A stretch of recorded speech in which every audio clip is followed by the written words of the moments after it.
السلام علیکم ورحمۃ اللہ وبرکاتہ۔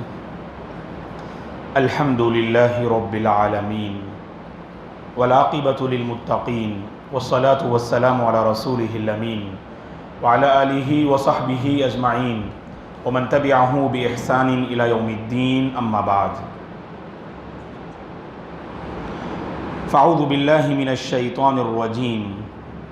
ان اول بیت وضع للناس للذی ببکۃ مبارکا وہدی ورحمۃ للعالمین۔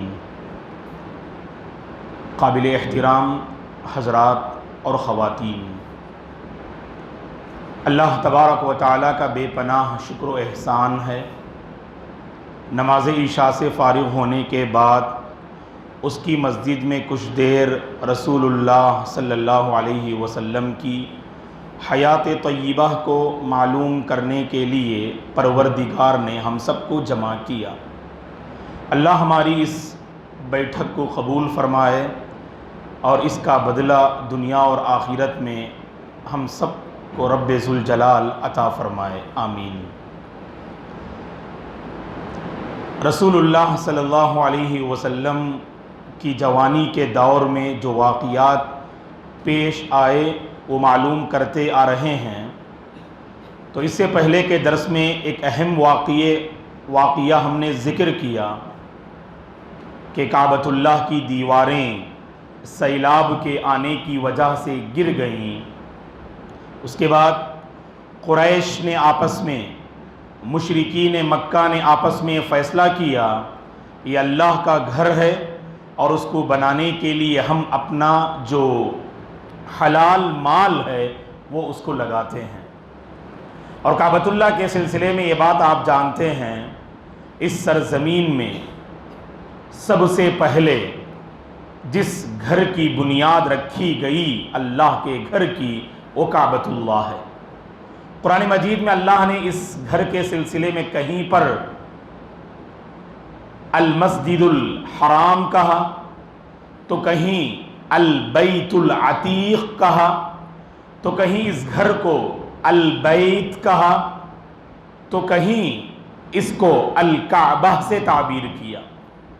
یہ کعبۃ اللہ کے مختلف نام ہیں۔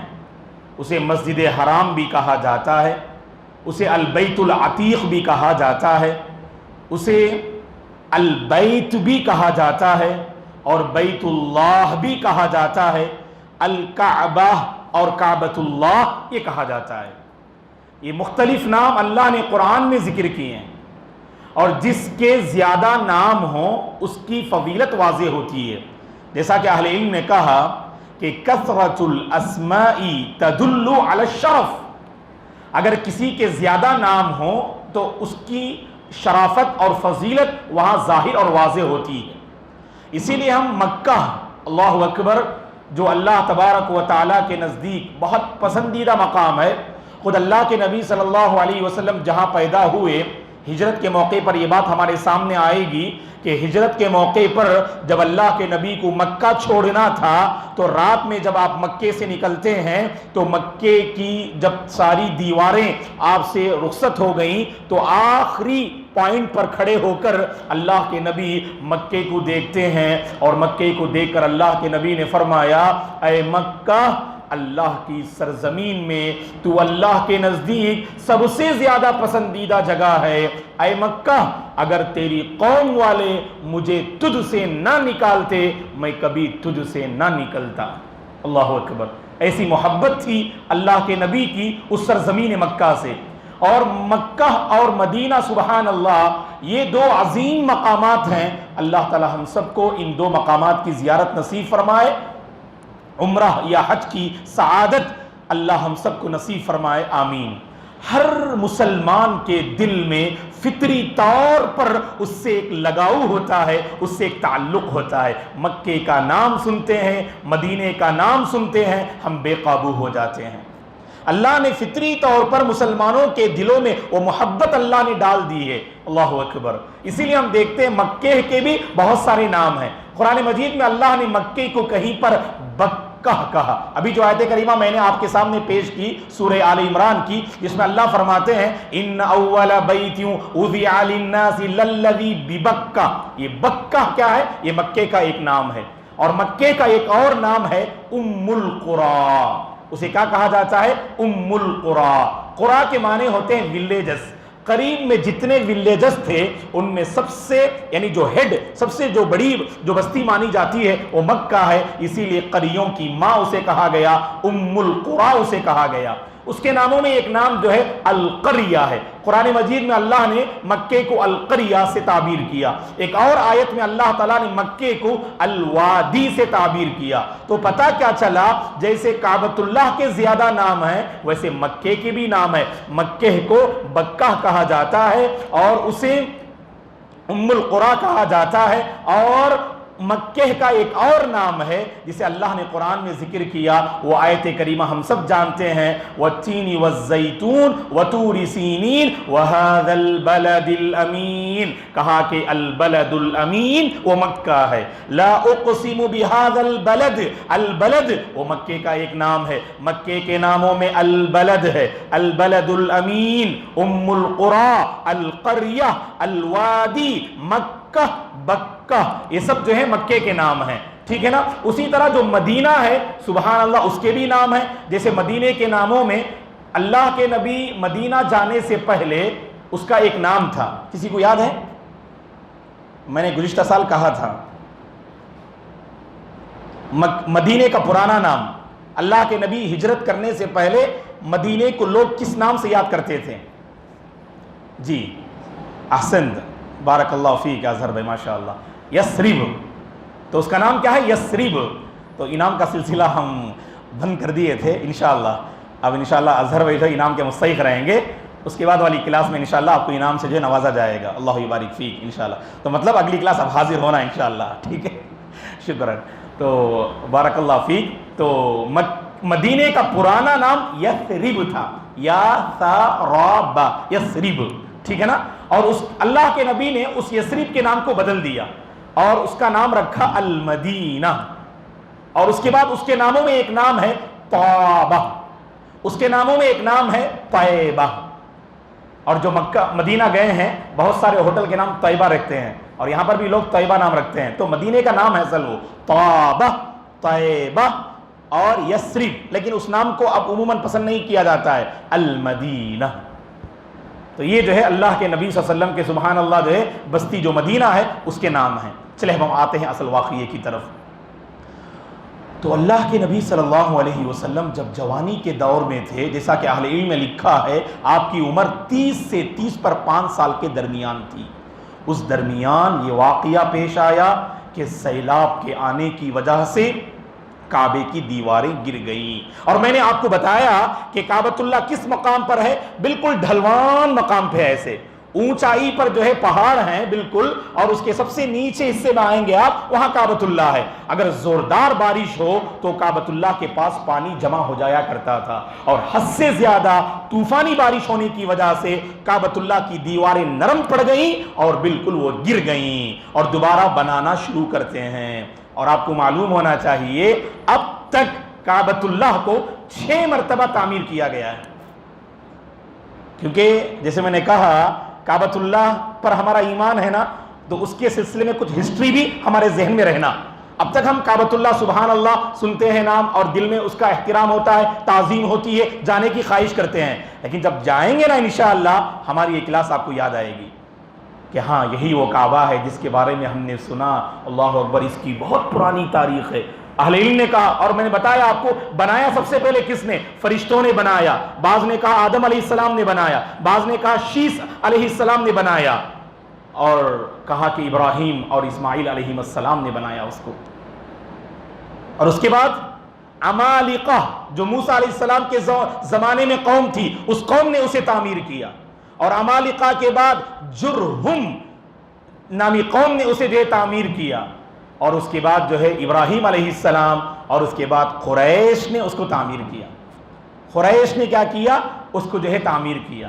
اور قریش کے بارے میں آپ جانتے ہیں سبحان اللہ کہ یہی وہ واقعہ ہے جب اللہ کے نبی جوانی کے مرحلے میں تھے، اس کی دیواریں گر گئیں تو قریش آپس میں جمع ہوتے ہیں اور اپنا پاک مال اللہ کے گھر کے لیے وہ انویسٹ کرتے ہیں، لگاتے ہیں، اور اس کے بعد جتنا مال جمع ہوتا ہے اس مال میں وہ کعبۃ اللہ کو جو بنانا مکمل کرتے ہیں اور کچھ حصہ باقی رہ جاتا ہے، حلال پیسے ختم ہو جاتے ہیں، کچھ حصہ باقی رہ جاتا ہے۔ نبی ابراہیم علیہ السلام کے طرز پر انہوں نے جو ہے اسے مکمل کرنا، اس کی طاقت نہ تھی، اسے انہوں نے چھوڑ دیا، وہاں پر انہوں نے ایک باڑ لگا دیا، آج ہم اسے حتیم کہتے ہیں۔ اور میں نے آپ کو بتایا کوئی بندہ اگر حتیم میں نماز پڑھتا ہے تو گویا کہ وہ کہاں نماز پڑھا، اس نے داخل کعبہ، کعبے کے اندر اس نے نماز پڑھا۔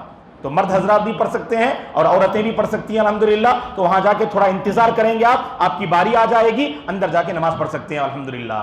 خیر، اس کے بعد عبداللہ بن زبیر رضی اللہ عنہ نے کعبے کو پھر دوبارہ تعمیر کیا۔ عبداللہ بن زبیر رضی اللہ عنہ کے بعد حجاج بن یوسف جو بڑا ظالم تھا، جس نے کئی صحابہ اور تابعین کو قتل کیا، اللہ نے اس کے ذریعے سے بھی کعبۃ اللہ کی تعمیر کا کام اللہ نے مکمل کیا۔ تو حجاج بن یوسف، عبداللہ بن زبیر، قریش، ابراہیم علیہ السلام اور اسی طرح سے عمالقہ اور جرہم، ان سبوں نے جو ہے کعبے کو جو ہے بنایا ہے۔ اب یہاں پر کعبے کا کام الحمدللہ مکمل ہو چکا، جتنا حلال مال جمع کیے اس میں الحمدللہ کعبے کی تعمیر مکمل ہو گئی۔ یہاں پر میں نے ایک نکتہ آپ کے سامنے پیش کیا تھا، اللہ پر ان کا مکمل ایمان نہ تھا، اس کے باوجود مشرکین اور قریش کے اندر اللہ کے گھر کے سلسلے میں کتنی تعظیم تھی۔ دیکھیے انہوں نے اللہ کے گھر کے لیے حرام مال لگانا پسند نہ کیا۔ آج کتنے ایسے مسلمان ہیں جب اللہ کے گھر کو کچھ دینے کی بات آتی ہے اپنا غلط پیسہ بھی لا کے ڈال دیتے ہیں، اپنا گندا مال اللہ کی خاطر اللہ کے گھر اور دین کے کام میں جو ہے صرف مت کرو دوستو۔ شیطان آپ کے دل پہ جو ہے یہ خیال ڈالتا ہے، کوئی مسئلہ نہیں بھائی، آپ جو ہے کیا کیجئے، 4 لاکھ روپے آئے نا آپ کو حرام طریقے سے، 1 لاکھ روپے دین کی راہ میں خرچ کر دو، 1 لاکھ روپے خرچ کرنے سے یہ 3 لاکھ روپے بھی حلال ہو جاتے ہیں، نعوذ باللہ۔ ایسا نہیں ہوتا ہے دوستو، اللہ سے توبہ کرو، اور جیسے میں نے کہا ہمیشہ اللہ سے ایک سوال ضرور کرنا، آج کے دور میں حضرات کو بھی کرنا چاہیے اور خواتین کو بھی جو ہے یہ سوال اللہ سے ضرور کرنا چاہیے، اے اللہ رزق حلال کی جو ہے سعادت تو مجھے جو ہے مالا مال فرما، رزق حلال مجھے نصیب فرما، عقل حلال مجھے عطا فرما، کیونکہ جس زمانے سے ہم گزر رہے ہیں دوستو، اس دور میں حرام مال سے اپنے آپ کو بچانا یہ بہت بڑا چیلنج ہے۔ صحیح بخاری کی حدیث ہے، اللہ کے نبی نے فرمایا صلی اللہ علیہ وسلم نے، لَيَأْتِيَنَّ عَلَى النَّاسِ زَمَانٌ لَا يُبَالِ الْمَرْءُ بِمَا أَخَذَ الْمَالِ مِنْ حَلَالٍ أَمْ مِنْ حَرَامٍ، لوگوں پر ایک ایسا زمانہ آئے گا، اللہ کے نبی نے فرمایا صلی اللہ علیہ وسلم نے، لوگوں پر ایک ایسا زمانہ آئے گا، اس زمانے میں انسان اس بات کی پرواہ نہیں کرے گا مال کہاں سے لے رہا ہے، حلال طریقے سے یا حرام طریقے سے۔ آج بتائیے گا کہ کتنے ایسے مسلمان ہیں جن کو کوئی اہتمام اور کوئی پرواہ ہی نہیں ہوتی ہے، مال کہاں سے لے، بس مال جمع کرنا ان کا مقصد ہوتا ہے۔ تو لہٰذا اللہ سے دعا کرو، اے اللہ رزق حلال نصیب فرما، عقل حلال نصیب فرما، اور مال محرم سے ہماری زندگی کے دامن کو تو بچا لے۔ کعبے کا کام مکمل ہو گیا الحمدللہ۔ اب یہاں وقت ہے حجر اسود کو اس کے مقام پر پہنچانے کا وقت ہے، اور جب حجر اسود کو اس کے مقام پر رکھنے کی باری آئی تو قریش اور مختلف قبیلے والے آپس میں لڑ پڑے، اور لڑنا ان کی عادت تھی۔ اسلام آنے سے پہلے زمانہ جاہلیت کی جو بری عادتیں تھیں ان میں نمبر 1 کہہ سکتے ہیں آپ، لڑائی جھگڑا زمانہ جاہلیت کی پہچان تھی۔ معمولی باتوں پر برسوں تک لڑائی جاری رہتی تھی۔ اب یہاں پر جب بات آئی کہ حجر اسود کو رکھنے کی، ہر قبیلہ چاہتا تھا یہ فضیلت اسے حاصل ہو۔ حجر اسود جیسا کہ ہم جانتے ہیں کہ جنت سے اتارا گیا پتھر ہے وہ، اور اس پر ان کا ایمان بھی تھا، تو لہٰذا ہر کوئی چاہتا تھا یہ پتھر اس کے مقام پر منتقل کرنا، یہ فضیلت ہمارے قبیلے کو حاصل ہو۔ تو قبیلے کے لوگ سردار آپس میں لڑ پڑے، اور لڑائی جاری رہی، کعبہ کی تعمیر مکمل ہو گئی، حجر اسود کو رکھنے کی باری آئی، آپس میں لڑ پڑے اور حالت بہت نازک شکل اختیار کر گئی۔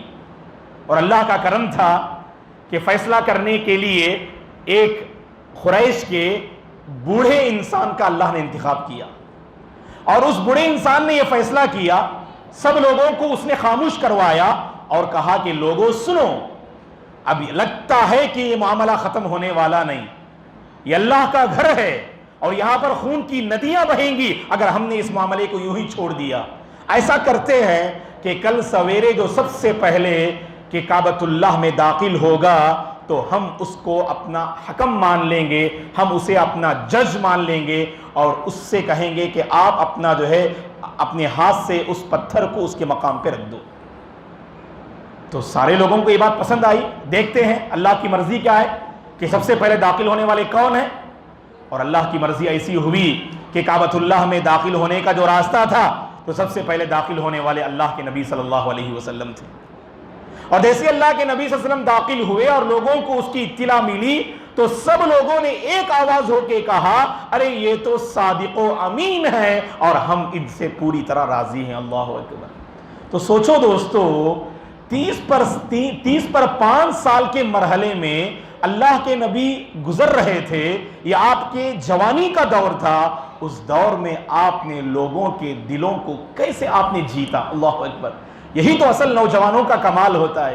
نوجوانوں یہ نہ سوچنا ہم قوم و ملت میں اپنا مقام بڑے ہو کر بنائیں گے، 40-50 سال کے بعد بنائیں گے، کیا ضمانت کہ اس وقت آپ کے اندر وہ خیر کا پہلو باقی رہے۔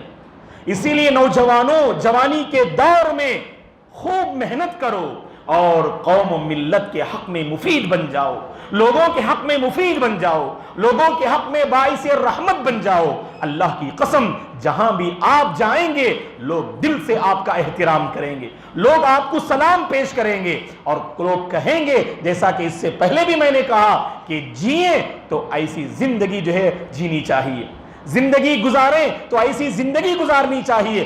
لوگ آپ کی طرف انگلی اٹھا کر یہ اشارہ کر کے کہیں یہ تو ہمارا بڑا مثالی نوجوان ہے، اور یہی پاک باز زندگی اللہ کے نبی نے گزاری دوستو۔ اسی لیے آپ دیکھ لیجئے سبحان اللہ، اللہ کے نبی کے کیریکٹر پر کبھی ان مشرکین نے ایک حرف نہیں کہا۔ آپ کو شاعر کہا، مجنون کہا، جادوگر کہا، لیکن آپ کے جو اخلاق ہیں سبحان اللہ، ان اخلاق پر ذرہ برابر بھی آنچ نہیں آئی دوستو۔ ایسی پاک باز زندگی اللہ کے نبی نے بسر کی تو سارے لوگ ایک آواز ہو کر انہوں نے کہا کہ صادق و امین آ گئے، ہم ان سے راضی ہیں۔ اور اللہ کے نبی اگر چاہتے تو یہ سعادت و فضیلت صرف اپنے دامن کو سمیٹ لیتے، آپ اپنے دامن کی حد تک محدود کر لیتے۔ آپ اگر اللہ کے نبی چاہتے تو یہ فضیلت اور سعادت اپنی حد تک محدود رکھ لیتے، جیسے کل بات طے پائی جو پہلے آئے گا اس کو پورا حق حاصل ہوگا۔ اللہ کے نبی جوڑنے کے لیے آئے تھے، اللہ کے نبی بہترین فیصلہ کرنے والے تھے، اللہ کے نبی بہترین انصاف کرنے والے تھے۔ نبوت سے پہلے بھی اللہ کے نبی کی یہی سوچ تھی کہ قوم جڑ کر رہے، مل کر رہے، ان کے درمیان لڑائی جھگڑے، نفرت و عداوت یہ ساری داستانیں ختم ہو جائیں، اللہ کے نبی کی یہی فکر تھی۔ تو یہاں پر دیکھیے اللہ کے نبی نے جوڑنے کے لیے کیا بہترین فیصلہ کیا۔ اللہ کے نبی نے کہا کہ چادر لاؤ، چادر کو آپ نے بچھا دیا اور حجر اسود کو اس کے اوپر رکھنے کے لیے کہا، اور جتنے قبیلے تھے ہر قبیلے کے سردار کو آپ نے طلب کیا اور تمام سرداروں سے آپ نے کہا کہ چادر کو پکڑ لو اور سب مل کر جو ہے وہاں لے جاتے ہیں۔ اللہ اکبر۔ تو یہ ایسا فیصلہ تھا سبحان اللہ، سب اس فیصلے سے راضی ہو گئے کیونکہ ہر قبیلے کو فضیلت مل گئی۔ ہر قبیلہ یہ کہہ سکتا تھا حجر اسود کو میں نے اس کے مقام پہ رکھا، اور سبوں نے چادر کو پکڑا سرداروں نے اور لے کر گئے اس کے پاس، اور اللہ کے نبی اس کے بعد اپنے دست مبارک سے اللہ کے نبی نے اس کے مقام پر رکھ دیا۔ اللہ اکبر۔ تو یہ واقعہ جوانی کے دور میں پیش آتا ہے دوستو۔ اس کے بعد ہوا کیا؟ یہاں رسول اللہ صلی اللہ علیہ وسلم کی زندگی میں زبردست بدلاؤ آتا ہے، کیونکہ نبوت کے قریب ہوتے گئے آپ آپ یہ بات جانتے ہیں کہ 40 سال کی عمر میں، اگر آپ ایگزیکٹ کہیں 40 سال 6 مہینے کی عمر میں اللہ کے نبی کو، اللہ کے نبی پر وحی نازل ہوئی سب سے پہلی مرتبہ، 40 سال اور 6 مہینوں میں. تو گویا کہ 30 پر 5 سال کے بعد اللہ کے نبی صلی اللہ علیہ وسلم غار حرا میں ایک لمبی مدت تنہائی میں رہنے لگے. یہ آپ ذہن میں رکھیے. یہاں پر ایک اہم پیغام ہم آپ کو دینا چاہیں گے، وہ انشاءاللہ دے کر ہم اپنی گفتگو ختم کر دیں گے. وہ یہ ہے دوستو کہ غار حرا میں اللہ کے نبی رہتے تھے. کتنی مدت رہتے تھے؟ امام بیہقی رحمۃ اللہ علیہ اور دیگر محدثین نے نقل کیا ہے کہ اللہ کے نبی صلی اللہ علیہ وسلم نبی بنائے جانے سے پہلے سال میں 1 مہینہ مکمل غار حرا میں جا کے رہتے تھے. اور رہ کر کیا کرتے؟ اللہ کی عبادت، اللہ کے بارے میں غور و فکر، اللہ تبارک و تعالیٰ کی ذات پر غور و فکر. اور کس طریقے پر عبادت کرتے تھے؟ اکثر علماء نے کہا نبی ابراہیم علیہ السلام کے طریقے پر، جو اس دور میں جو طریقہ رائج تھا، تو اس طریقے پر آپ اللہ کی عبادت میں لگ جاتے، تنہائی میں رہتے تھے. آپ ماں عائشہ رضی اللہ عنہا فرماتی ہیں، صحیح بخاری مسلم کی حدیث ہے، کانا رسول اللہ صلی اللہ علیہ وسلم یتحنث یتعبد قبل بدء الوحی، وحی نازل ہونے سے پہلے اللہ کے نبی غار حرا میں تنہائی اختیار کرتے اور وہاں پر جا کر عبادت کرتے تھے. اور مائیں خدیجہ کا کردار کیا تھا اس میں؟ دیکھیے، نیک خاتون کی پہچان یہ ہے، دین کے معاملے میں، بھلائی کے معاملے میں اپنے شوہر کے حق میں ایک مضبوط بازو ہوا کرتی ہے نیک عورت. اور وہاں پر یہ بات بھی ہم ذکر کر دیں گے کہ ایک نیک مرد کی پہچان یہ ہے کہ وہ اپنی عورت کے جذبات کو سمجھنے والا ہوتا ہے، اپنی عورت کا احترام کرنے والا ہوتا ہے. دوستو، اللہ کے نبی عورتوں کا احترام کیا کرتے تھے. ماں عائشہ رضی اللہ عنہا سے آپ کے شاگردوں نے پوچھا، ایک جذبہ تھا، ماں عائشہ کھل کر ساری باتیں بیان کرتی تھی امت کے سامنے، لوگوں کے سامنے. تو شاگردوں نے پوچھا، جیسا کہ مسروق رحمۃ اللہ علیہ وغیرہ نے، کہ صحیح بخاری کی حدیث ہے، اللہ کے نبی گھر میں کرتے کیا تھے؟ اللہ کے نبی جب گھر جاتے تو کرتے کیا تھے؟ صحیح بخاری کی حدیث ہے، اللہ کے نبی کے متعلق ماں عائشہ رضی اللہ عنہا گواہی دیتی ہیں، کان یکون فی محنت اہلہ ای فی خدمت اہلہ، اللہ کے نبی جب گھر میں ہوتے اپنے گھر والوں کی خدمت کرتے تھے. اللہ اکبر، تصور بھی نہیں کر سکتے ہم. رحمت للعالمین. آج اگر کوئی ڈگری ہولڈر ہے تو ڈگری ہولڈر بچہ اپنے ماں باپ کی بات سننے میں شرم محسوس کرتا.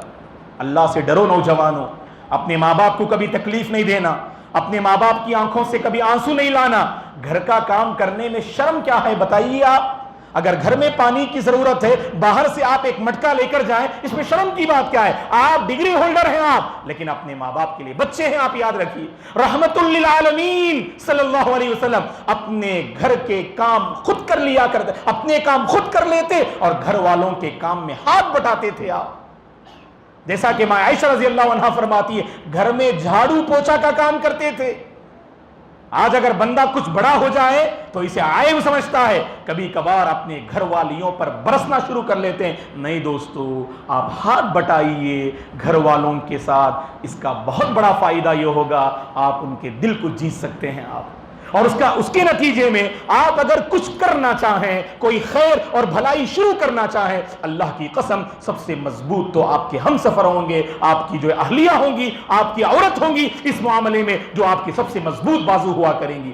ہمارے معاشرے میں ایک پہلو کو ہم ذکر کرتے کہ عورتوں کو چاہیے وہ مرد کے جذبات کو سمجھے، احترام کرے، عزت کرے، خیر کے معاملے میں ان کا تعاون کرے. تو یہ بات بالکل سچی ہے، وہیں پر یہ بات بھی ذکر کرنی چاہیے، مرد حضرات کو چاہیے وہ عورتوں کا احترام کرے، عورتوں کی عزت کرے، ان کے جذبات کو سمجھنے کی کوشش کرے، وقت ملنے پر ان کے کام میں ہاتھ بٹائیں، تاکہ اس کے ذریعے سے معاشرتی زندگی میں مضبوطی آتی ہے، محبت پائیدار ہوتی ہے، لڑائی جھگڑے ختم ہوتے ہیں، دل میں نفرتیں ختم ہوتی ہیں اور محبت کی بیج آپ بوتے ہیں. تو یہ کردار ہمارا ہونا چاہیے دوستو.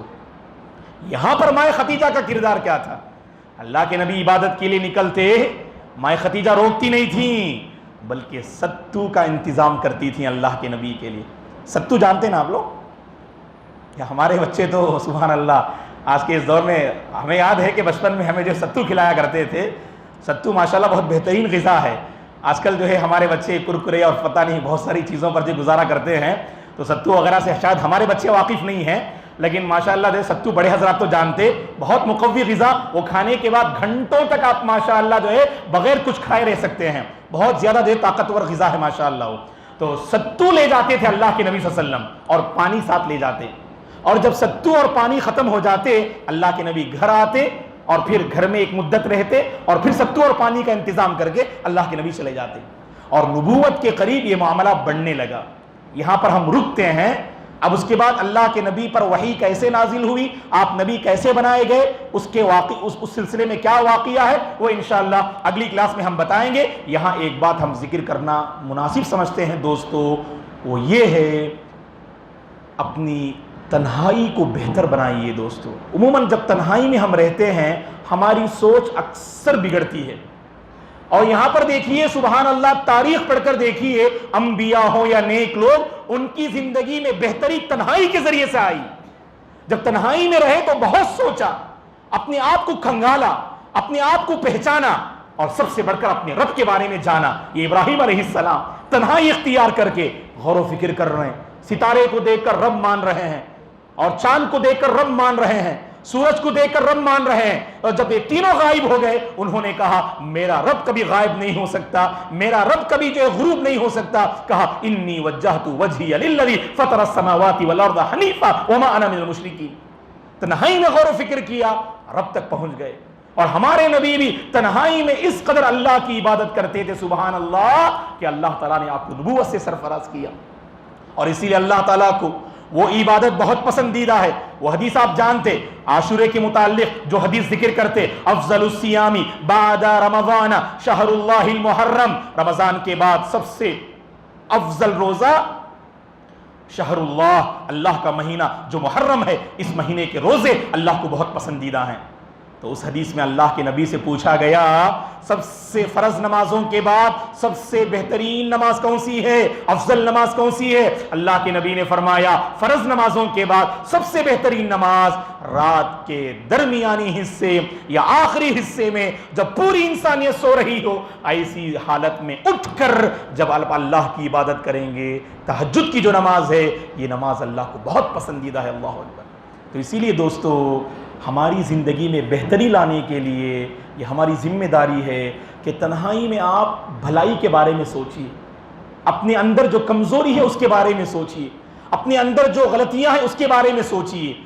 ضرور آپ کے اندر بدلاؤ آئے گا, ضرور. اسی لیے اللہ نے قرآن میں کہا سورہ زاریات میں وَفِي أَنفُسِكُمْ أَفَلَا تُبْصِرُونَ, کیا تم اپنی ذات پہ غور نہیں کرتے؟ اگر غور کریں گے نا ہمیں پتا چلے گا اللہ نے ہمیں صحیح سالم رکھا ہے. الحمدللہ ہم اللہ کی اتنے ناشکرے ہیں, اس قدر اللہ کی ناشکری کرتے ہیں. اللہ تعالیٰ نے بہت کچھ دیا ہے پھر بھی زبان پر شکایتیں ہیں, اور اللہ تعالیٰ کو ہم راضی کرنے کے لیے تیار نہیں. اپنے آپ پہ غور کرو دوستو, اللہ کے ہم شکر گزار بن جائیں گے. اللہ نے یہ ہاتھ, یہ پیر, یہ آنکھ, یہ کان اور جسم کے ایک ایک پارٹ پر آپ غور کیجئے. اللہ کی قسم تنہائی میں آپ غور کریں گے, آپ اللہ کے شاکر بن جائیں گے, شکر گزار بن جائیں گے, عبادت گزار بن جائیں گے آپ. تو یہاں پر ایک پیغام ہے جہاں پر دین کی مجلسوں میں بیٹھنے سے ہمارے اندر بدلاؤ آتا ہے. تنہائی میں غور و فکر کرنے سے, اپنا جائزہ لینے سے, اپنے آپ کو کھنگالنے سے بھی ضرور ہمارے اندر بدلاؤ آتا ہے. اس کے بعد کا واقعہ کیا ہے, اللہ کے نبی پر وحی کیسے نازل ہوئی, وہ واقعہ کیا ہے, انشاءاللہ جو ہے اس کے بعد کے دروس بہت اہم ہیں. کیونکہ اللہ کے نبی جب جو ہے نبوت سے سرفراز کیے گئے تو بہت ہی اہم واقعات رونما ہوتے ہیں مکی زندگی میں, جو 13 سالہ زندگی انشاءاللہ ہم آپ کی خدمت میں رکھیں گے. تو ہم آپ تمام حضرات و خواتین سے اپیل کرتے ہیں, گزارش کرتے ہیں, اس سیرت کی کلاس پر الحمدللہ آپ توجہ دے رہے ہیں. اللہ آپ تمام کو خوش رکھے, آباد رکھے, پرسکون زندگی نصیب فرمائے, برکتوں والی زندگی نصیب فرمائے. اللہ تعالیٰ آپ کی زندگی میں, عمر میں, مال میں, صحت میں اللہ برکت دے. ہر قسم کی آفت سے اللہ آپ تمام کو محفوظ رکھے. آنے والے دنوں میں بھی آپ اس کلاس پر توجہ دیجئے, انشاءاللہ بہت ساری معلومات آپ کو حاصل ہوں گی. جزاکم اللہ خیرا و شکرا. اللہ تبارک و تعالی ہم سب کو دین پر قائم رکھے اور دین پر اللہ تبارک و تعالی ہم سب کو خاتمہ نصیب فرمائے. آمین.